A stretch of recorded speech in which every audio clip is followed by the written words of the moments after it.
Welcome everyone. तो आज हम डी ब्लॉक एलिमेंट का ऑक्सीडेशन स्टेट का टॉपिक स्टार्ट करेंगे। So let's start a video. देखो, अब तुम लोगों ने ये चीज पढ़ रखी है कि जो एस ब्लॉक एलिमेंट होता है, जैसे एस ब्लॉक में जो ग्रुप 1 होता है, अब ग्रुप 1 में कौन कौन से एलिमेंट होता है ली, ना, की, रब, से, फरियाद, that is lithium, sodium, potassium, rubidium, caesium, francium. ठीक है, जो ग्रुप 1 होता है ये सभी के सभी कौन सा ऑक्सीडेशन स्टेट शो करते हैं? +1। ठीक है, जो ग्रुप 2 होता है वो कैसा ऑक्सीडेशन स्टेट शो करते हैं? +2। ठीक है, तो तुम लोगों ने ये चीज पढ़ रखी है कि एस ब्लॉक एलिमेंट तो एक ही ऑक्सीडेशन स्टेट शो करता है, +1 एंड +2, ग्रुप 1 एंड ग्रुप 2, है ना। मतलब ग्रुप 1 +1 ऑक्सीडेशन स्टेट शो करेगा इस ब्लॉक में, और ग्रुप 2 +2 ऑक्सीडेशन स्टेट शो करता है। ठीक, और जो पी ब्लॉक एलिमेंट होता है उसमें कुछ एलिमेंट्स को छोड़ के जो बाकी होते हैं मेजरली क्या करते हैं? सिंगल ऑक्सीडेशन स्टेट ही शो करते हैं। ठीक, जैसे हैलोजन फैमिली है, तो हैलोजन फैमिली में सभी के सभी क्या करते हैं? -1 शो करते हैं। तो ये एस और पी की प्रॉपर्टी है। जो डी ब्लॉक एलिमेंट होते हैं ना, उनकी प्रॉपर्टी ऑक्सीडेशन स्टेट में बहुत अलग होती है इन दोनों के कंपैरिजन। डी ब्लॉक एलिमेंट जो होते हैं दे शो वेरिएबल ऑक्सीडेशन स्टेट। ठीक है, वेरिएबल ऑक्सीडेशन स्टेट का मतलब क्या है ये मैं तुम लोगों को बता रही हूँ। वेरिएबल ऑक्सीडेशन का मतलब है कि जैसे टाइटेनियम है तो टाइटेनियम +2 भी में भी एग्जिस्ट करता है, टाइटेनियम +3 +4, फिर वेनेडियम +2 +3 +4 +5, ये बहुत सारे ऑक्सीडेशन स्टेट में ये एग्जिस्ट करते हैं। तो इसके पीछे का रीजन क्या होता है? देखो, हमें पता है कि डी ब्लॉक एलिमेंट में जो हमारा मेजर कंसर्न है वो हमारा कौन सा है? Valence shell. वैलेंस शेल जो कि क्या है? NS, और पेनल्टीमेट शेल, पेनल्टीमेट शेल जो कि कौन सा है? N-1D, है ना। तो देखो, जो डी ब्लॉक एलिमेंट होते हैं ना, ये वेरिएबल ऑक्सीडेशन स्टेट इसीलिए शो करते हैं क्योंकि इन दोनों की जो एनर्जी होती है वो क्या होती है? नियरली सेम होती है। ठीक है, तो because valence shell that is NS और N-1D that is penultimate shell, इन दोनों की एनर्जी क्योंकि नियर अबाउट सेम होती है, तो इसी वजह से ये क्या करता है? वेरिएबल ऑक्सीडेशन स्टेट शो करता है। ठीक है, ये बात हम पहला पॉइंट समझ चुके हैं। देखो खुद ही है ना भाई, अगर तुम एनर्जी दे रहे हो, ठीक है, और NS के 2 इलेक्ट्रॉन अगर निकल रहे हैं और तुम्हें पता है कि N-1D की एनर्जी जो होती है ना इलेक्ट्रॉन निकालने के लिए वो भी नियर अबाउट इसके ही बराबर है, तो उतने ही एनर्जी में फिर क्या होगा?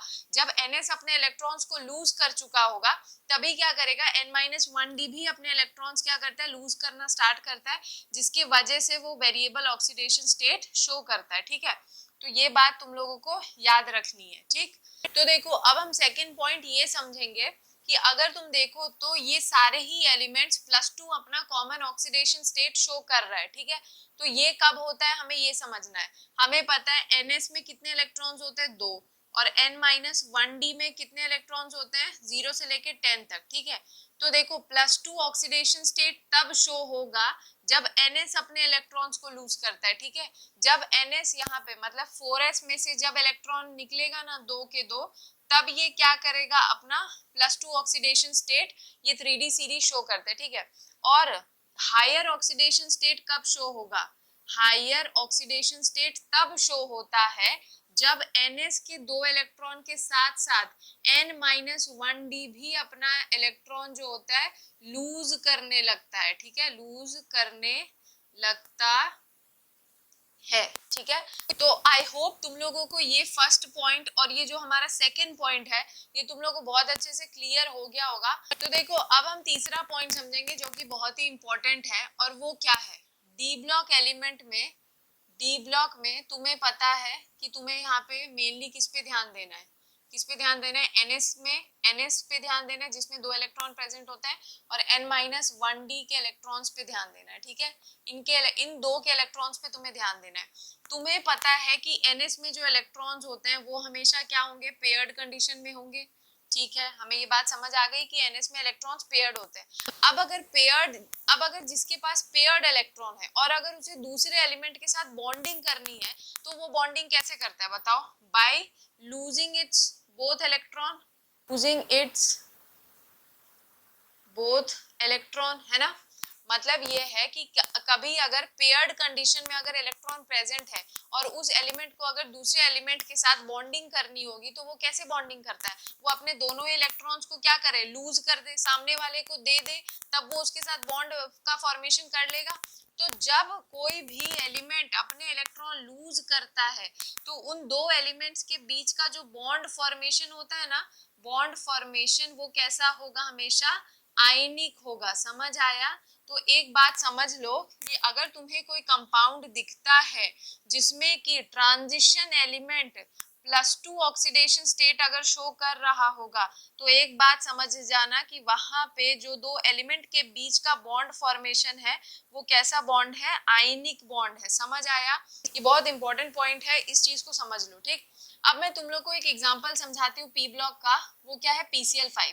फॉस्फोरस का तुम लोगों को क्या है, इलेक्ट्रॉनिक कॉन्फ़िगरेशन पता है क्या होगा, 1s2 2s2 2p6 3s2 3p3, है ना, ये होगा। हम क्या करेंगे, अब अगर इसका ग्राउंड स्टेट बनाते हैं, अगर इसका ग्राउंड स्टेट बनाओगे तो इसके 3s में 2 इलेक्ट्रॉन है और 3p में कितना हो जाएगा, 1 2 3 इलेक्ट्रॉन हो गए। ठीक, 3p में कितने हो गए, 3 इलेक्ट्रॉन हो गए। अब देखो तुम्हें कंपाउंड क्या पता है, PCl5। इसका मतलब ये है कि एक फॉस्फोरस से कितने क्लोरीन अटैच्ड है, कितने क्लोरीन अटैच्ड है बताओ, 5 क्लोरीन अटैच्ड है। अब क्लोरीन फॉस्फोरस से अटैच कैसे हुआ होगा, जब इन दोनों के बीच में बॉन्ड फॉर्मेशन हुआ होगा तभी तो अटैच हुआ होगा। लेकिन हमें तो दिख रहा है कि वहां पे अटैचमेंट के लिए सिर्फ 3 ही अनपेयर्ड इलेक्ट्रॉन है। तो यहाँ पे क्या होता है, जब एक्साइटेड स्टेट में तुम देखोगे तो एक्साइटेड स्टेट में ये जो 3s के इलेक्ट्रॉन है ये क्या होता है, 3d में चले जाता है, 3d में चले जाएगा, मतलब ये वाला इलेक्ट्रॉन यहाँ शिफ्ट हो जाएगा। तो इसका एक्साइटेड स्टेट में क्या होता है डायग्राम, 3s 3p और 3d, है ना। तो एक 3s में बच गया, बाकी 3 इसमें बच गए, 1 2 3 और एक इसमें चला गया। ठीक, इसमें चला गया। तो अब अगर तुम्हें दिखेगा तो अब फॉस्फोरस के पास 5 अनपेयर्ड इलेक्ट्रॉन है। जब उसके पास 5 अनपेयर्ड इलेक्ट्रॉन अवेलेबल है तो अब अगर वो क्लोरीन के साथ चाहे तो बॉन्ड बना सकता है। कैसे, क्लोरीन का पता है तुम्हें, क्लोरीन के पास आउटर मोस्ट में कितने इलेक्ट्रॉन होते हैं, 7। मतलब हर एक क्लोरीन के पास 1 इलेक्ट्रॉन की डेफिशिएंसी होती है। तो वो 1 इलेक्ट्रॉन की डेफिशिएंसी वो कैसे पूरी कर सकता है, कैसे करेगा, वो इन 5 अनपेयर्ड के साथ एक एक क्लोरीन क्या होगा, अटैच हो जाएगा। तब क्या होगा, हर क्लोरीन का जो डेफिशिएंसी है वो खत्म हो जाएगी। ऐसे ही तो होता है बेटा।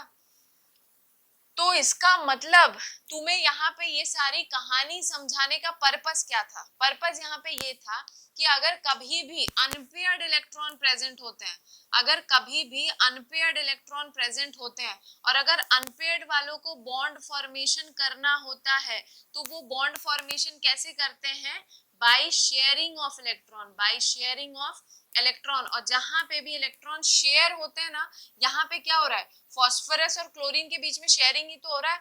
मतलब देखो फॉस्फोरस बोल रहा है हमें 1 इलेक्ट्रॉन की कमी है, क्लोरीन बोल रहा है हमें भी 1 इलेक्ट्रॉन की कमी है। तो दोनों ने क्या बोला, चलो भाई एक दूसरे के साथ मिल जाते हैं, ठीक है, तुम अपना 1 इलेक्ट्रॉन मेरे साथ शेयर करो, तुम अपना 1 इलेक्ट्रॉन मेरे साथ शेयर करो। ठीक है, तो यहाँ पे क्या हो रहा है, मेल मिलाव हो रहा है, मतलब दो एटम्स के बीच में शेयरिंग हो रही है। जब दोनों के पास ही 1 इलेक्ट्रॉन की कमी है तब। तो यहाँ से तुमने ये समझा कि जब अनपेयर्ड इलेक्ट्रॉन होते हैं और बॉन्ड फॉर्मेशन करना होता है then sharing of electron takes place. और जब भी शेयरिंग होता है ना तो वो बॉन्ड कैसा होता है, कोवेलेंट बॉन्ड होता है। समझ आया तुम लोगों को? ये बहुत कॉमन एग्जांपल है जो हर बच्चा सुना रहता है, इसी वजह से मैंने एक पी ब्लॉक का एग्जांपल लेके तुम लोग को समझाया है, बस समझाने के पर्पज से। ठीक है, तो इसका मतलब तुम क्या समझो यहाँ से कि जब इलेक्ट्रॉन पेयर्ड होते हैं और उन्हें जब बॉन्ड फॉर्मेशन करना होता है तब जो बॉन्ड का फॉर्मेशन होता है वो हमेशा कैसे होगा, by losing its electron, and वो बॉन्ड फॉर्मेशन हमेशा आयनिक होता है। और जब इलेक्ट्रॉन अनपेयर्ड कंडीशन में होता है, क्योंकि तुम अभी यहाँ पे आगे जब समझोगे ना तो तुम देखोगे कि यहाँ पे देखो डी में कितने ऑर्बिटल होते हैं, 5 ऑर्बिटल होते हैं। तो 5 ऑर्बिटल में से तुम्हें दिख रहा है कि यहाँ पे सब में 3d1 3d2 3d3 3d5 3d5, मतलब अभी इनके जो डी ऑर्बिटल है यहाँ अप टू मैंगनीज ये क्या है, अभी खाली है, अनपेयर्ड कंडीशन में है। तो इसी वजह से मैंने n-1d में अनपेयर्ड का कंडीशन समझाया कि जब भी इलेक्ट्रॉन अनपेयर्ड होते हैं और अगर उन्हें बॉन्ड फॉर्मेशन करना होता है तो वो हमेशा कैसे करते हैं, बाय शेयरिंग ऑफ इलेक्ट्रॉन, और वहां पे हमेशा क्या होगा, फिर कोवेलेंट बॉन्ड का फॉर्मेशन होगा। ठीक है, तो इसका मतलब तुम यहाँ से ये बोलोगे कि जो डी ब्लॉक एलिमेंट होता है वो वेरिएबल ऑक्सीडेशन स्टेट शो करता है ईदर बाय लूजिंग इलेक्ट्रॉन और बाय शेयरिंग ऑफ इलेक्ट्रॉन। समझे, तुम इस बात को समझो, D block element variable oxidation state show करेगा, वेरिएबल ऑक्सीडेशन स्टेट शो करेगा ईदर बाय लूजिंग और बाय शेयरिंग ऑफ इलेक्ट्रॉन, और बाय शेयरिंग ऑफ इलेक्ट्रॉन। तुम अगर बहुत अच्छी कोई बुक पढ़ोगे और उठा के देखोगे ना तो उसमें यही डेफिनेशन लिखा है कि D block element show variable oxidation state either by losing और बाय शेयरिंग इलेक्ट्रॉन। तो तुम लोग को अब बात समझ आ गई है ना, लूज वो कौन से इलेक्ट्रॉन करता है, NS के 2 इलेक्ट्रॉन वो लूज करता है, और शेयर कौन से इलेक्ट्रॉन्स को करता है, n-1 that is penultimate shell के इलेक्ट्रॉन्स को वो शेयर करता है, तभी वो वेरिएबल ऑक्सीडेशन स्टेट शो करता है। ठीक है, तो आई होप तुम लोग को ये 3 पॉइंट्स बहुत ही अच्छे से क्लियर होंगे। चौथा पॉइंट हम ये समझेंगे, तुम लोगों से एक क्वेश्चन पूछा जा सकता है कि जैसे स्कैंडियम है वो +3 में ही क्यों एग्जिस्ट करता है, +2 में क्यों नहीं एग्जिस्ट करता है। हालांकि देखो स्कैंडियम +2 में एग्जिस्ट करता है, एनसीईआरटी में शायद लिखा है कि स्कैंडियम सिर्फ +3 में एग्जिस्ट करता है, स्कैंडियम +2 में भी एग्जिस्ट करता है, बट वो उसका रेयर कॉन्फ़िगरेशन है, मतलब वो उसमें स्टेबल नहीं रहता है, तो वो तुम्हें स्कैंडियम जनरली +3 में ही दिखेगा। ठीक, तो देखो यहाँ पे क्वेश्चन बनता है कि क्यों, क्या इसके पीछे का रीजन ये है कि अगर तुम इसका कॉन्फ़िगरेशन लिखोगे तो आर्गन 18 लिखा, उसके बाद क्या लिखते हो 3d1 4s2, है ना, ये लिखा तुमने। तो तुम्हें मैं अभी समझा दे रही हूँ, देखो कि कौन कब कब ऑक्सीडेशन स्टेट शो करता है और क्यों करता है। ठीक, तो 3d में 1 है। अब देखो स्कैंडियम +2 तब शो करता है जब वो अपने NS में से दोनों इलेक्ट्रॉन को लूज कर देता है। तो जब वो अपने इस 4s के दोनों इलेक्ट्रॉन को लूज करता है, जब ये दोनों ही इलेक्ट्रॉन को वो लूज कर जाएगा तो इसका कॉन्फ़िगरेशन क्या बच जाएगा, क्या हो जाएगा, आर्गन 18 3d1 4s0, ये हो जाएगा इसका कॉन्फ़िगरेशन। कब, जब स्कैंडियम +2 ऑक्सीडेशन स्टेट शो करेगा। अब एक बात बताओ, 3d1 क्या कोई ऐसा कंडीशन है जिससे कि स्कैंडियम को स्टेबिलिटी मिल रही है, नहीं भैया, इतना दिमाग तुम लोगों को लगाना चाहिए। ठीक है, तो देखो ये क्या करेगा, तो इसमें इसको कोई स्टेबिलिटी नहीं मिल रही है, लेकिन अगर स्कैंडियम +3 में एग्जिस्ट करने लगे, मतलब ये है कि स्कैंडियम क्या करे, अब अपने ये इलेक्ट्रॉन को भी लूज कर दे, तो अब इसका कॉन्फ़िगरेशन क्या हो जाएगा, आर्गन 18 3d0 और 4s0, है ना। तो अब अगर तुम देखो तो आर्गन एक नोबल गैस कॉन्फ़िगरेशन है, तो अब इसने क्या कर लिया, नोबल गैस कॉन्फ़िगरेशन अटेन कर लिया है। ठीक है, तो यहाँ पे इसको 3 इलेक्ट्रॉन लूज करने पे एक फायदा मिला है कि उसे नोबल गैस कॉन्फ़िगरेशन मिल रहा है। ठीक है, हमेशा फायदे का काम किया करो। तो यहाँ पे स्कैंडियम को 3 इलेक्ट्रॉन करके नोबल गैस कॉन्फ़िगरेशन अटेन हो रहा है, इसी वजह से स्कैंडियम +3 मोर स्टेबल होता है। ठीक है, तो बस ऐसे ही तुम क्या कर सकते हो, टाइटेनियम का भी देख लो, टाइटेनियम +2 कब शो करेगा, बता दे रही हूँ, टाइटेनियम है क्या हो जाएगा, आर्गन 18, फिर क्या हो जाएगा बताओ, 3d2 4s2, है ना, ये होता है। तो देखो टाइटेनियम +2 कब शो करता है, जब 4s के दोनों इलेक्ट्रॉन लूज कर देता है। मैं समझा देती हूँ बना के तुम लोग को, 1 2 3 4 5, है ना, D में 2 भर दिए हमने और 4s में 2 इलेक्ट्रॉन भर दो, 4s में 2 भर दिए हमने। ठीक है, तो +2 कब शो करता है, जब वो सिर्फ इसके इलेक्ट्रॉन लूज करेगा। ठीक है, तब +2 शो करेगा। जब इसके साथ D का भी एक लूज कर देगा तब क्या शो करेगा, +3 शो करेगा।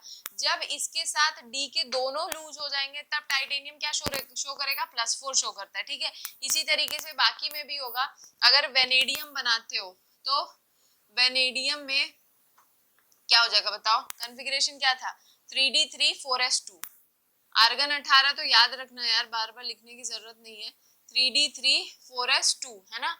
तो अगर 3d में कितने हैं, 3D में कितने हैं, 3 भरे हुए हैं, और 4s में कितने भरे हुए, 2 भरे हैं। तो जब ये इन दोनों को लूज करेगा तब +2 शो करेगा। जब इन दोनों के साथ इसका कोई एक चला जाएगा तब क्या शो करेगा, +3। जब अब ये भी एक और इन्वॉल्व हो जाएगा तब क्या शो करेगा, +4। जब इन दोनों के साथ ये तीनों इन्वॉल्व हो जाए तब क्या शो करेगा, +5। ठीक है, इसी तरीके से up to manganese highest oxidation state +7 तक जाता है, और उसके बाद ऑक्सीडेशन स्टेट क्या होता है, धीमे धीमे घटने लगता है। तो कैसे ये अपने वेरिएबल ऑक्सीडेशन स्टेट शो कर रहे हैं मैंने बता दिए ना।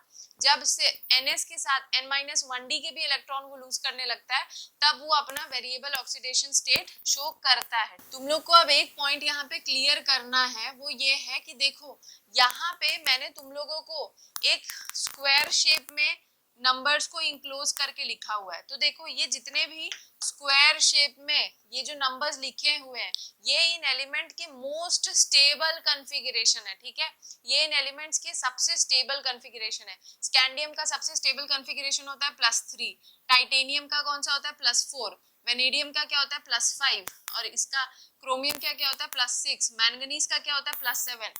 तो एक बात समझो, और वो हमारा 5वां पॉइंट है, most stable configuration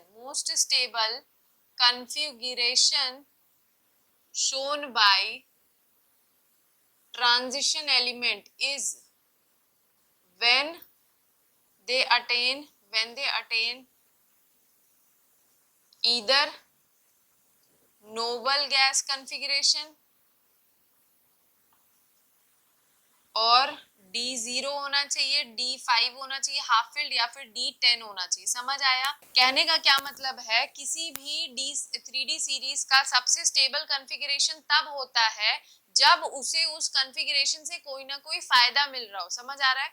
और वो फायदा यहाँ पे क्या है, केमिस्ट्री में फायदा सिर्फ एक चीज में होता है, एक तो जब element noble gas configuration attain कर ले, दूसरा यहाँ पे 3D के मामले में या तो D में जीरो इलेक्ट्रॉन हो, या तो हमारा हाफ फील्ड मिल जाए, या तो हमें क्या मिल जाए, फुल फील्ड मिल जाए। समझ आ रहा है? जैसे देखो स्कैंडियम जो है जब वो +3 इलेक्ट्रॉन लूज कर रहा था तो उसे एक फायदा मिल रहा है कि वो नोबल गैस कॉन्फ़िगरेशन अटेन कर रहा है, इसीलिए स्कैंडियम +3 मोर स्टेबल होता है। ठीक है, जब अगर टाइटेनियम, अब तुमने स्कैंडियम का केस समझ लिया, टाइटेनियम देखो, टाइटेनियम में +4 ऑक्सीडेशन स्टेट सबसे स्टेबल होता है, मोस्ट स्टेबल होता है। अब इसके पीछे का रीजन समझो क्या है। अगर टाइटेनियम का कॉन्फ़िगरेशन बनाते हो तो क्या होगा, आर्गन 18 और उसके बाद क्या आ जाएगा बताओ, 3D2 4s2। ठीक है, तो बताओ जब ये तो +4 ऑक्सीडेशन से स्टेट सबसे स्टेबल क्यों होगा, क्योंकि जब +4 इलेक्ट्रॉन लूज हो रहे हैं तो क्या हो जाएगा, +4 इलेक्ट्रॉन, जब ये +4 इलेक्ट्रॉन लूज करता है तो इसका कॉन्फ़िगरेशन हो जाता है आर्गन 18, फिर क्या हो जाएगा 3D0 और 4s0। तो अब इसने क्या अटेन कर लिया, नोबल गैस कॉन्फ़िगरेशन अटेन कर लिया। तो इसी वजह से टाइटेनियम का +4 सबसे स्टेबल होता है। ठीक है, फिर उसके बाद एक तुम एग्जांपल समझ सकते हो, जिंक तुम्हें पता है कि जिंक का सबसे स्टेबल क्या होता है, जिंक +2। रीजन क्या है खुद बताओ, क्या हो जाएगा, मैं सबसे आउटर मोस्ट लिख रही हूँ, 3D10 4s2 होता है। ठीक, अब अगर मैं देखूं यहाँ पे तो इसके डी के इसके सारे ऑर्बिटल क्या है, भरे हुए हैं, पेयर्ड है इसके पास इलेक्ट्रॉन, और 4s में कितने हो गए, 2 प्रेजेंट है। ठीक है, तो अब जब ये +2 ऑक्सीडेशन स्टेट शो करता है ना, तब ये +2 जब शो करेगा तो ये दोनों इलेक्ट्रॉन्स यहाँ से निकल जाएंगे। तो इसका मतलब +2 के केस में इसका कॉन्फ़िगरेशन क्या हो जाएगा, 3D10 4s0 है ना। तो अब देखो इसका D क्या है, फुल्ली फिल्ड दिख रहा है तुम्हें, तो बस इसका मतलब जिंक का +2 ऑक्सीडेशन स्टेट जिंक के लिए स्टेबल ऑक्सीडेशन स्टेट होता है। ठीक है, तो इसी तरीके से ट्रांजिशन मेटल अपना स्टेबल ऑक्सीडेशन स्टेट तभी शो करेगा जब उसको वहां पे कोई फायदा दिखना चाहिए, और फायदा क्या होगा, या तो वो नोबल गैस कॉन्फ़िगरेशन अटेन करे, या तो उसके डी में एक भी इलेक्ट्रॉन ना हो। जब डी में एक भी इलेक्ट्रॉन नहीं होगा ना तो डेफिनेटली वो नोबल गैस कॉन्फ़िगरेशन ही अटेन कर रहा होगा। जैसे स्कैंडियम +3 में 3D0 होता है, 4s भी 0 हो जाता है। ठीक है, टाइटेनियम +4 में भी 3d 0 है, 4s 0 है, तो वो तब भी वो नोबल गैस कॉन्फ़िगरेशन अटेन कर रहा है। या तो उसका d हाफ फिल्ड होना चाहिए या तो फुल फिल्ड होना चाहिए, क्योंकि half filled and full filled are more stable than other ones, ठीक है। तो देखो अब हम अपने 6th पॉइंट पे पहुंचे और 6th पॉइंट क्या कहता है कि 3d सीरीज के जो एलिमेंट्स होते हैं वो जो अपना हाईएस्ट ऑक्सीडेशन स्टेट शो करते हैं, वो हर कंडीशन में हाईएस्ट ऑक्सीडेशन स्टेट शो नहीं करते, ठीक है। Transition metal show highest oxidation state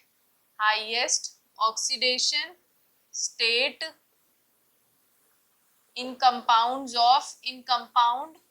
of fluorides and oxides, ठीक है। ये लाइन बहुत इंपॉर्टेंट है कि जो ट्रांजिशन मेटल होते हैं वो जब फ्लोरीन और ऑक्सीजन के साथ मिलके जब कंपाउंड बनाएंगे ना, तो ही वो अपने हाईएस्ट ऑक्सीडेशन स्टेट को शो करते हैं, ठीक है।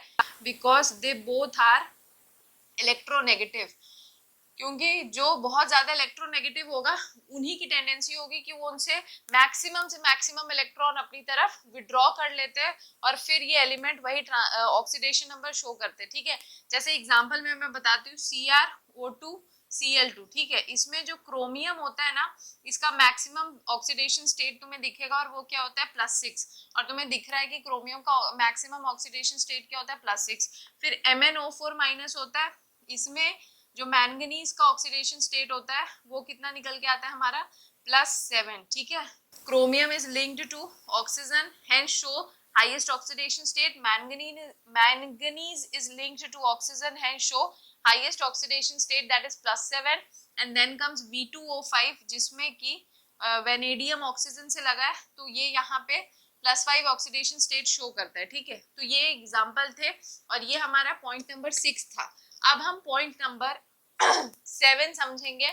उससे पहले ये पॉइंट जो लिखा हुआ है ये तुम लोग लिख लो, ठीक है। देखो हमारा नेक्स्ट पॉइंट क्या है, हम ये देखते हैं कि जब हम स्कैंडियम से मैंगनीज की तरफ जाते हैं तो हमें ऑक्सीडेशन स्टेट जो है ना वो बढ़ता हुआ दिखता है। फिर जब हम वापस मतलब oxidation state increases up to middle and then decreases, ठीक है। फिर क्या होता है, डिक्रीज होने लगता है। तो इसका रीजन क्या है, तो इसका रीजन ये होता है जो एक्सट्रीम लेफ्ट पे प्रेजेंट होता है एलिमेंट, जैसे स्कैंडियम है, तो स्कैंडियम जो होता है सबसे लो ऑक्सीडेशन स्टेट या सबसे कम ऑक्सीडेशन स्टेट क्यों शो कर रहा है, तो इसका रीजन ये होता है they have very less electron to lose और शेयर, ठीक है। मैंने बताया था ना ऑक्सीडेशन स्टेट दो ही तरीके से अटेन होगा, एक लूज करके, और लूज किसका इलेक्ट्रॉन करते हैं, NS के इलेक्ट्रॉन जो होते हैं दो वो लूज करता है, और N-1d के इलेक्ट्रॉन जो है वो शेयर करके ऑक्सीडेशन स्टेट शो करता है, ठीक है। तो अब अगर हम देखें तो स्कैंडियम में क्या होता है बताओ, 3d में 1 होता है, स्कैंडियम में 3d 1 होता है और 4s 2 होता है। तो इसके पास D में कितने इलेक्ट्रॉन्स है बताओ, D में इसके पास 1 इलेक्ट्रॉन है और 4s में कितने इलेक्ट्रॉन है, 2। तो ये क्या करेगा, अगर ये इलेक्ट्रॉन लूज करता है तो भी ये +2 ऑक्सीडेशन स्टेट शो करेगा, और अगर ये शेयर करके ऑक्सीडेशन स्टेट शो करता है तो ये मैक्स टू मैक्स कितना कर सकता है, 1। एक इलेक्ट्रॉन, सिर्फ एक ही इलेक्ट्रॉन है जो वो शेयर कर सकता है। तो क्योंकि इसके पास less number of electron present होता है टू लूज और टू शेयर, इसी वजह से इसका ऑक्सीडेशन स्टेट जो होता है वो सबसे कम होता है, ठीक है। फिर क्या है, up to middle oxidation state, up to middle oxidation state increases because of increase in number of unpaired electron, because of increase in number of unpaired electron in d orbital, ठीक है। ये है रीजन। मैंगनीज जो होता है, जैसे जैसे तुम यहाँ जाओगे मिडिल तक तुम्हें दिख रहा है कि डी में जो नंबर ऑफ अनपेयर्ड इलेक्ट्रॉन है वो बढ़ते जा रहे हैं। तो जैसे जैसे नंबर ऑफ अनपेयर्ड इलेक्ट्रॉन बढ़ेंगे तो एलिमेंट के पास more number of electron present होंगे टू शेयर, और जब वो शेयर करके बॉन्ड बनाएगा तो जितने भी इलेक्ट्रॉन शेयर करेगा वो ऑक्सीडेशन स्टेट वो अटेन कर लेता है, ठीक है। तो इसी वजह से मिडिल तक जाते जाते क्या होता है, ऑक्सीडेशन स्टेट बढ़ता है। लेकिन फिर जब अगर तुम जाओगे कहाँ, जब तुम राइट की तरफ मूव करने लगते हो, मतलब मैंगनीज से जब iron cobalt nickel copper zinc तक जाते हो, तो तुम्हें दिख रहा है कि डी में कितने इलेक्ट्रॉन्स हो गए, डी में पेयरिंग स्टार्ट हो जाती है। यहाँ से क्या होता है, डी ऑर्बिटल में पेयरिंग स्टार्ट होती है, डी ऑर्बिटल में पेयरिंग स्टार्ट होने लगती है। तो जब पेयरिंग स्टार्ट होगा तो बताओ क्या होगा, less electron will be available to share, share करने के लिए जो इलेक्ट्रॉन के नंबर हो जाते हैं वो क्या होंगे, कम होंगे। यहाँ पे क्या लिखोगे, less electron to share, share करने के लिए इलेक्ट्रॉन्स के नंबर क्या हो जाएंगे, कम हो जाएंगे। अब अगर शेयर करने के लिए इलेक्ट्रॉन्स के नंबर ही कम हो जाएंगे डी ऑर्बिटल में पेयरिंग की वजह से, तो इसी वजह से जो इनका ऑक्सीडेशन स्टेट होता है वो क्या होता है, घटने लगता है। इनका ऑक्सीडेशन स्टेट क्या होता है, इसलिए घटने लगता है। ठीक, एक बात बस याद रखो, जितने ज्यादा number of unpaired electron in D orbital more will be the oxidation state. जैसे जैसे डी ऑर्बिटल में पेयरिंग स्टार्ट होने लगेगी, अब भाई अगर पेयरिंग हो जाएगी तो खुद सोचो दूसरा एलिमेंट उसके साथ कैसे बॉन्ड बनाएगा, नहीं बना पाएगा ना। जैसे जिंक ही है, अगर जिंक के पास क्या होता है 3d10 होता है, मतलब इसके डी के 10 ऑर्बिटल इलेक्ट्रॉन से पूरे भरे हुए हैं और 4s2 होता है। तो जिंक के पास अगर कोई एलिमेंट आता है तो वो डी से तो कोई उम्मीद ही नहीं रख सकता ना, क्योंकि डी ने क्या कर रखा है, अपने सारे इलेक्ट्रॉन्स को पेयर कर रखे हैं। अब इलेक्ट्रॉन्स पेयर होते हैं तो डी में उस केस में कभी भी बॉन्ड फॉर्मेशन नहीं हो सकता, ठीक, क्योंकि यहाँ पे इलेक्ट्रॉन्स को अनपेयर होना जरूरी है। ठीक है, अनपेयर होता है तो शेयर करके बॉन्ड बनाता है। ठीक, लेकिन ये अगर मैक्स टू मैक्स इसको किसी के साथ बॉन्ड फॉर्मेशन करना भी है तो ये क्या करता है, अपने 4s के इलेक्ट्रॉन, जो 2 इलेक्ट्रॉन प्रेजेंट है उन्हीं को लूज कर देता है, मतलब उनको दे देता है और तब वो किसी के साथ बॉन्ड फॉर्मेशन कर लेता है। ठीक है, तो ये रीजन मैंने समझा दिया। तो देखो अब हम क्या करेंगे, पॉइंट नंबर 9 समझेंगे, और वो पॉइंट क्या है, अभी तुम लोगों ने पढ़ा कि जनरल ऑक्सीडेशन स्टेट जो होता है ट्रांजिशन मेटल +2 तो शो करता है, और उसके बाद उसके जो ऑक्सीडेशन स्टेट है वो बढ़ते भी है और घटते भी है, और तुम लोगों ने ये सारे ऑक्सीडेशन स्टेट देख लिए जो वो शो करता है। ठीक, लेकिन एक बात याद रखना, ट्रांजिशन मेटल ना also, transition metal also show oxidation state, और वो कौन कौन से, 1 और 0, मतलब ट्रांजिशन मेटल ऑक्सीडेशन स्टेट 1 और 0 भी शो करते हैं, लेकिन वो एक पर्टिकुलर कंडीशन है, और वो क्या है, when they have only when they have vacant d orbital, only when they have vacant d orbital to accept electron from pi bonding ligands, अब pi bonding ligands क्या होता है वो मैं कोऑर्डिनेशन कंपाउंड में पढ़ाऊंगी, अभी नहीं पढ़ाऊंगी। तो तुम लोग को सिर्फ एक बात याद रख लेना कि कोई अगर तुमसे पूछे कि ट्रांजिशन मेटल +1 और 0 ऑक्सीडेशन स्टेट शो करता है, तो हाँ करता है, लेकिन तभी करेगा जब उसके पास वेकेंट डी ऑर्बिटल होते हैं और वो इलेक्ट्रॉन एक्सेप्ट करता है किससे, पाई बॉन्डिंग लिगेंड से। एग्जांपल होता है NiCO4। ठीक है, तो ये था एक पॉइंट ऑक्सीडेशन स्टेट का बचा हुआ जो मैंने तुम लोग को बता दिया। तो अब हम 10th पॉइंट को, और जो कि बहुत ही इंपॉर्टेंट पॉइंट है, उस चीज को समझने के लिए ये क्वेश्चन समझेंगे, और ये क्वेश्चन बहुत बहुत बहुत ही इंपॉर्टेंट है। ठीक है, तो देखो यहाँ पे क्या लिखा है, CrO27 in acidic medium is strong oxidising agent while MO3 and WO3 are not. ठीक है, तो ये क्वेश्चन तुम्हें समझाना है। तो देखो यहाँ पे क्या होता है, तुम लोगों ने एक 11th में पॉइंट समझा होगा, that is inert pair effect. ठीक है, तुम लोगों ने पढ़ा होगा इनर्ट पेयर इफेक्ट। तो देखो पी ब्लॉक एलिमेंट जो होते हैं ना, पी ब्लॉक एलिमेंट में due to inert pair effect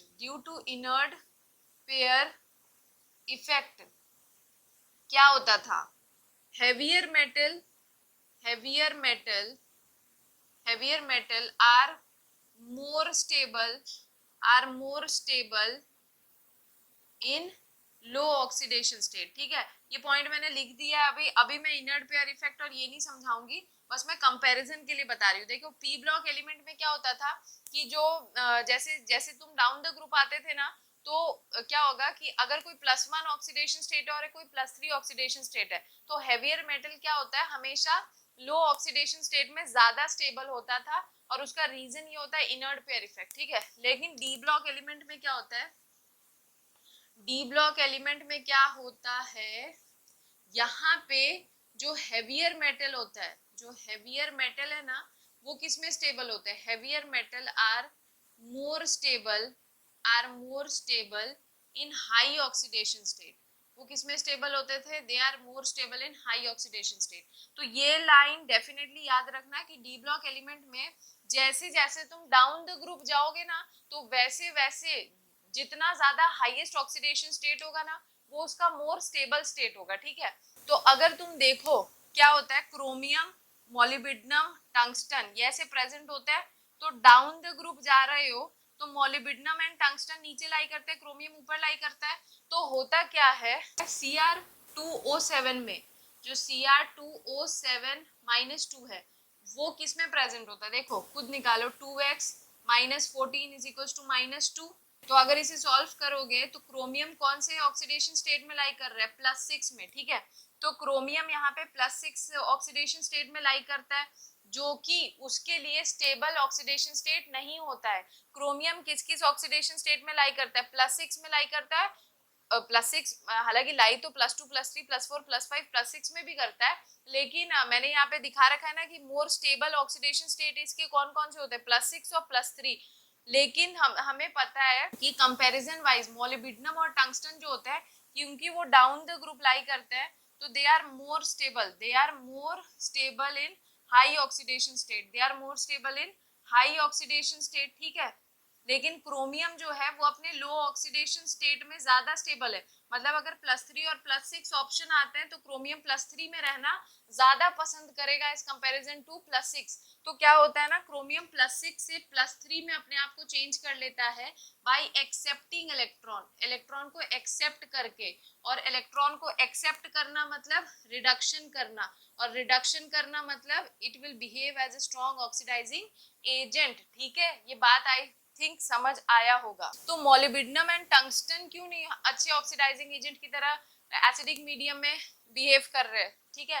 तो इसका रीजन क्या होता है, अगर तुम मोलिब्डेनम MoO3 का ऑक्सीडेशन स्टेट देखोगे तो क्या होगा, x -6 = 0, मतलब मोलिब्डेनम +6 में लाई कर रहा है। और वैसे ही WO3 देखोगे तो टंगस्टन भी क्या होता है, +6 में लाई कर रहा है। और हमें पता है कि डाउन द ग्रुप जाने में heavier metals are more stable in high oxidation state. तो जब वो ऑलरेडी अपने स्टेबल स्टेट में प्रेजेंट है, तो वो पागल है कि कम स्टेबल स्टेट में जाएंगे, नहीं ना। तो बस क्योंकि क्रोमियम यहाँ पे ऐसे ऑक्सीडेशन स्टेट में प्रेजेंट होता है जिसमें वो कम स्टेबल है, कम कंफर्टेबल है, तो वो अपने कंफर्टेबल जोन में जाने के लिए क्या करता है, इलेक्ट्रॉन को एक्सेप्ट करता है। इलेक्ट्रॉन एक्सेप्ट करना मतलब रिडक्शन करना, और जो रिडक्शन करता है वो यहाँ पे कैसा बिहेव करेगा, it will behave as a strong oxidising agent.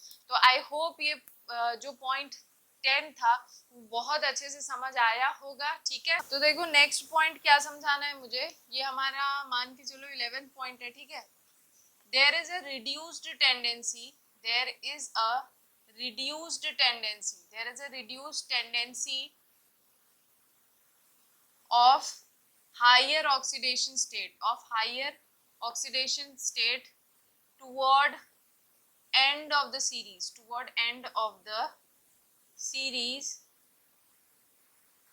hence zinc exists only in zinc +2। why? देखो यहाँ से तुम लोगों से ये पूछा गया है कि जब तुम एंड ऑफ द सीरीज पे जाते हो, दैट इज टुवर्ड जिंक, तो तुम्हारा जो हायर ऑक्सीडेशन स्टेट शो करने की टेंडेंसी है वो कम क्यों हो जाती है। और ये भी एक्सप्लेन करो कि जिंक सिर्फ जिंक +2 के फॉर्म में ही क्यों एग्जिस्ट करता है, ठीक है। तो इसका रीजन जो है वो बहुत अच्छा है, और इसी रीजन के बेसिस पे तुम लोगों से 2-3 क्वेश्चन पूछे जाते हैं। वो क्वेश्चंस ये है कि titanium 4 is more stable than titanium 2, ठीक है। ये क्वेश्चन पूछा जाता है। देन एक क्वेश्चन पूछा जाएगा, ये क्वेश्चन है, एक क्वेश्चन ये है कि स्कैंडियम 2 is virtually unknown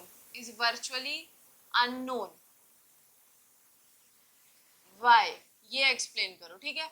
तो इसी जो अभी मैं एक्सप्लेन करने जा रही हूँ ना, उसी के बेसिस पे ये दो क्वेश्चन है जो पूछे जाते हैं, ठीक। तो देखो अब इसका एक्सप्लेनेशन समझो क्या होता है। जब तुम स्कैंडियम से कहाँ जाते हो, जिंक की तरफ, तो तुम कैसे मूव कर रहे हो, अलोंग द पीरियड। क्या कर रहे हो तुम, अलोंग द पीरियड मूव कर रहे हो, अलोंग द पीरियड मूव कर रहे हो। अब जब तुम अलोंग द पीरियड मूव करते हो तो क्या होता है, एटॉमिक नंबर जो होता है वो इंक्रीज करता है। एटॉमिक नंबर इंक्रीज करने का मतलब क्या हुआ, मोर number of proton. More number of proton मतलब मोर न्यूक्लियर चार्ज। मोर न्यूक्लियर चार्ज मतलब इफेक्टिव न्यूक्लियर चार्ज उतना ही ज्यादा बढ़ेगा, ठीक है। तो मोर इफेक्टिव न्यूक्लियर चार्ज। अब इफेक्टिव न्यूक्लियर चार्ज तुम्हें पता है, जितना ज्यादा होगा अट्रैक्शन क्या होगा, उतना ज्यादा होगा। More effective nuclear charge. More effective nuclear charge का ये मतलब हुआ कि जो डी ऑर्बिटल का इलेक्ट्रॉन है, it is attracted more toward the nucleus. जो डी ऑर्बिटल का इलेक्ट्रॉन है, मोर इफेक्टिव न्यूक्लियर चार्ज का मतलब क्या है, D orbital, D orbital is attracted more toward the nucleus। जितना ज्यादा डी न्यूक्लियस के पास आएगा उतना ज्यादा डी के electron is no more available, available for bonding, ठीक है। अब ये है कि जब तुम स्कैंडियम से जिंक की तरफ जाते हो ना, तो इफेक्टिव न्यूक्लियर चार्ज जितना बढ़ना था उतना पूरा बढ़ गया, जिसकी वजह से क्या होता है, डी का जो ऑर्बिटल होता है it is attracted more toward the electron core. जितना ज्यादा वो सेंटर की तरफ अट्रैक्ट होगा, डी ऑर्बिटल न्यूक्लियस का चार्ज इतना ज्यादा फील करेगा कि वो अपने इलेक्ट्रॉन्स को क्या करता है, लूज नहीं करता है। जब इलेक्ट्रॉन्स लूज नहीं करेगा, इसका मतलब है अवेलेबल नहीं होंगे बॉन्डिंग के लिए। और इसी वजह से जब डी के इलेक्ट्रॉन्स बॉन्डिंग के लिए अवेलेबल ही नहीं है, तो वो सिर्फ एक ही ऑक्सीडेशन स्टेट शो करता है, और वो कौन सा होता है, +2 का, जो कि वो अपने 4s के इलेक्ट्रॉन्स को लूज करके शो करेगा, ठीक है। और एक रीजन तो मैंने तुम लोगों को ये भी समझा रखा है ना, कि क्योंकि हम ऑक्सीडेशन स्टेट कब शो करते हैं, बाय लूजिंग और शेयरिंग ऑफ इलेक्ट्रॉन्स। और क्योंकि डी के इलेक्ट्रॉन शेयर होते हैं और डी के यहाँ सारे इलेक्ट्रॉन्स पेयर्ड है, तो इस वजह से यहाँ पे बॉन्डिंग के लिए अवेलेबल जो डी के इलेक्ट्रॉन्स की एबिलिटी है वो कम होती है। इसी वजह से वो सिर्फ जिंक +2 में ही एग्जिस्ट करता है, ठीक है। तो ये भी एक रीजन था, मैंने समझा दिया, ठीक है। तो देखो कोई भी ऐसा स्पीशीज जिसमें कि डी के इलेक्ट्रॉन्स इन्वॉल्व ना हो फॉर बॉन्डिंग, वो बहुत डिफिकल्ट होता है फॉर्मेशन के लिए, ठीक है। Any species in which d orbital electrons are not available for bonding are difficult to form, ठीक है। तो यहाँ पे मैं एक लाइन लिख देती हूँ, any species in which d electrons are not available, for bonding are difficult to form, ठीक है। ये लाइन समझ लो कि कोई भी ऐसा स्पीशीज जिसमें डी के इलेक्ट्रॉन्स प्रेजेंट या इन्वॉल्व ना हो बॉन्डिंग के लिए, वो स्पीशीज जो होता है लेस स्टेबल होता है always as comparison to other, ठीक है। तो इसी वजह से जो स्कैंडियम 2 होता है ना, वो वर्चुअली अननोन होता है, क्योंकि स्कैंडियम जो होता है जब +2 ऑक्सीडेशन स्टेट शो करेगा तो उसके सिर्फ 4s के इलेक्ट्रॉन इन्वॉल्व होते हैं, 3d के इलेक्ट्रॉन इन्वॉल्व नहीं होते हैं। इसी वजह से यहाँ पे स्कैंडियम 2 जो होता है वो वर्चुअली बहुत अननोन स्पीशीज होता है, मतलब वो बहुत ही कम पाया जाता है। और जो +3 ऑक्सीडेशन स्टेट होता है उसमें वो नोबल गैस कॉन्फ़िगरेशन को भी अटेन कर ले रहा है, इसी वजह से वो ज्यादा स्टेबल है, ठीक है। फिर टाइटेनियम 4 जो है वो ज्यादा स्टेबल होता है देन टाइटेनियम 2। क्यों, देखो टाइटेनियम 4 जब होगा ना, तो टाइटेनियम 4 में क्या हो रहा है, 3d2 4s2, 3d2 होता है 4s2 होता है, ठीक है। तो देखो जब 3d 4 में एग्जिस्ट करेगा तो क्या हो जाएगा, 3d 0 हो जाएगा, 4s 0 हो जाएगा, और आर्गन का कॉन्फ़िगरेशन इन्वॉल्व हो जा रहा है, ठीक है। तो एक तो पॉइंट ये भी है जो तुम बता सकते हो कि क्योंकि नोबल गैस कॉन्फ़िगरेशन अटेन कर रहा है, इस वजह से भी टाइटेनियम 4 इज मोर स्टेबल, क्योंकि जब टाइटेनियम 2 फॉर्म करता है तो टाइटेनियम 2 में 3D में 2 इलेक्ट्रॉन्स होते हैं, जिससे कि उसको कुछ भी ऐसा अटेन, कोई खासा उसने काम नहीं कर लिया, ठीक है। लेकिन यहाँ पे क्या हो रहा है, उसका नोबल गैस कॉन्फ़िगरेशन उसको अटेन हो रहा है, और यहाँ पे डी के इलेक्ट्रॉन्स भी इन्वॉल्व हो रहे हैं बॉन्ड फॉर्मेशन में। इसी वजह से titanium 4 is always more stable then titanium 2, ठीक है। तो ये सब था एक्सप्लेनेशन जो मैंने समझा दिया है। अब तुम लोगों को सिर्फ एक छोटी सी बात बतानी है, वो जल्दी से ये सुन लो कि हमने पढ़ा कि जो ऑक्सीडेशन स्टेट होता है वो टुवर्ड द मिडिल क्या होता है, बढ़ता है ना। ऑक्सीडेशन स्टेट जो होता है वो अप टू मैंगनीज क्या होता है, इंक्रीज करता है। अप टू मैंगनीज क्या करता है, इंक्रीज करता है। तो किसी भी एलिमेंट का मतलब, किसी भी एलिमेंट मतलब ट्रांजिशन एलिमेंट का, अगर ट्रांजिशन एलिमेंट का तुम्हें हाईएस्ट ऑक्सीडेशन स्टेट निकालना है ना, तो तुम कैसे निकाल सकते हो, N+2 से निकाल सकते हो। और सुनो, ये अप टू मैंगनीज ही निकालना। अप टू मैंगनीज अगर तुम्हें हाईएस्ट ऑक्सीडेशन स्टेट निकालना है तो क्या कर दो, N+2 कर दो। अब N+2 में N क्या होता है, N होता है हमारा number of unpaired electron, number of unpaired electron in D orbital, ठीक है। जितना भी डी ऑर्बिटल में अनपेयर्ड इलेक्ट्रॉन है वो ले लो और उसे क्या करो, 2 से प्लस कर दो, ठीक है। अब जैसे मैं एग्जांपल में तुम लोगों को समझा दे रही हूँ, जैसे टाइटेनियम का निकालना है, टाइटेनियम का तुमसे बोल दिया जाए कि हाईएस्ट ऑक्सीडेशन स्टेट निकालो, तो कैसे निकालोगे बताओ। कॉन्फ़िगरेशन लिखो 3d2 4s2। मैंने क्या बोला, नंबर ऑफ अनपेयर्ड इलेक्ट्रॉन जो डी में प्रेजेंट है उसे 2 से प्लस कर दो, तो 2 + 2 कितना हो जाएगा, 4। देखो टाइटेनियम का हाईएस्ट ऑक्सीडेशन स्टेट क्या होता है, +4। फिर क्या कर दो, वेनेडियम कर दो। वेनेडियम में कॉन्फ़िगरेशन लिखो 3d3 4s2। तो देखो अनपेयर्ड इलेक्ट्रॉन कितने हैं डी में, 3, 3 + 2 5, ठीक है। तो इसी तरीके से तुम क्या कर सकते हो, किसी भी एलिमेंट का क्या कर सकते हो, हाईएस्ट ऑक्सीडेशन स्टेट निकाल सकते हो। और इसका एक और तरीका, अगर बहुत ज्यादा शॉर्ट में तुरंत सेकेंडों में आंसर निकालना है तो एक चीज समझ लेना, अगर तुम देखोगे तो टाइटेनियम, वेनेडियम, क्रोमियम, मैंगनीज, इन सबका हाईएस्ट ऑक्सीडेशन स्टेट वही नंबर है जो इनका ग्रुप नंबर है। टाइटेनियम का group number 4 highest oxidation state, 5 ये, 6 ये हो गया, और 7 हो गया, ये 7 हो गया, ठीक है। और हाँ एक बात याद रखना, ये जो रूल है ना ये क्रोमियम में नहीं लगेगा, ये क्रोमियम एंड कोबाल्ट शायद इनमें नहीं लगता है, नहीं लगता है, ठीक है। बाकी सब में लगेगा। और हालांकि मैंने ग्रुप नंबर वाला जो बताया वो मैंगनीज तक अप्लाई होता है, वो तुम करके देख लेना, ठीक है। तो आई होप जो मैंने ऑक्सीडेशन स्टेट तुम लोग को पढ़ाया वो तुम लोग को बहुत अच्छे से क्लियर होगा। मैंने जितने पॉइंट्स थे, जो भी छोटे छोटे पॉइंट्स थे, वो सब कुछ इसमें इन्वॉल्व कर दिया है। अगर मेरा वीडियो तुम लोग के लिए थोड़ा भी हेल्पफुल होता है तो इसे क्या करो, अपने दोस्तों के साथ शेयर करो, ताकि ज्यादा से ज्यादा लोगों तक ये वीडियो पहुंचे, उन्हें भी इसका बेनिफिट मिले, ठीक है। एंड अगर वीडियो अच्छा लग रहा हो then do like, share, comment and subscribe. Thank you, मिलते हैं नेक्स्ट वीडियो में।